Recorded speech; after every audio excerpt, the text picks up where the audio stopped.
Did you hear the news? Nashville is in real trouble. I'll tell you all about it right now.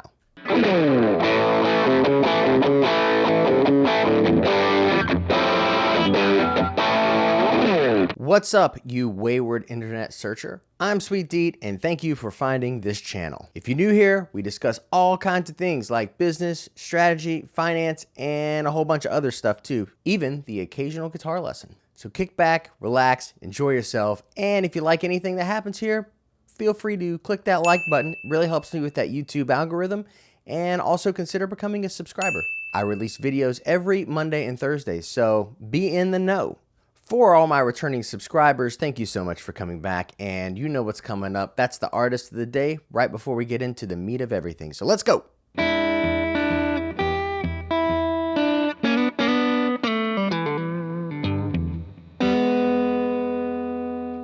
Today's artist that I love, that I think you should know about if you don't already know about them, is a man and a wonderful songwriter, guitar player. His name is Blake Mills. Blake Mills has recently produced a whole bunch of records for people, but my personal favorite is his own artistic works.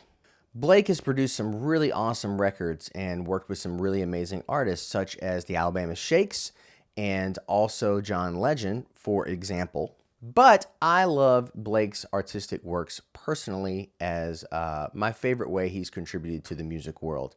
His album, Hi Ho, has been one of my favorite albums for quite some time. He has kind of a weird, quirky voice, and his songs are really intricate from a guitar perspective, but also he really holds his own as a songwriter, and his lyrical tastes, I think, are really awesome. He's based out of the Los Angeles area, and if you've not heard of him, this would be a good time to check him out. I'll leave a link in the comment. So moving on, let's get to Nashville and how they're in a hill of shit. Well, folks, it's not looking good for Nashville, unfortunately. This COVID-19 pandemic has really done a number on the local scene there, and not to mention all the tornadoes and everything else that's been rolling through Nashville in the last 6 months. It's obvious to say that every industry has had its core shaken from this pandemic, but I still think a lot of lawmakers, and if you follow this channel, you would know how I feel about this, that a lot of lawmakers don't really understand what's going on in the music industry, and it's really starting to show its effects. Just recently, NEVA just released some statistics that are talking about the Nashville ecosystem and where the clubs might be heading. And it's not pretty.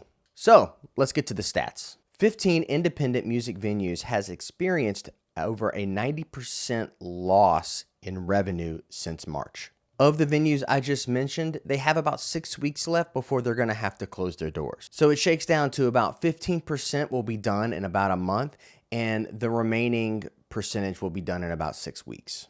In about 13 weeks, all but one independent music venue is likely to be closed forever. As we know, artists make a living because CDs have been basically deemed not desirable anymore by the general public and by streaming. Touring is kind of all musicians have left, and if there's no venues for people to tour in, then where are the musicians going to make their money? To the layman, most people believe music is going to come back, but the truth is, without music venues and artists to come together, it's going to make the whole process hard for artists to continue to make money. So if one part of the wheel is broken, it's just not going to work.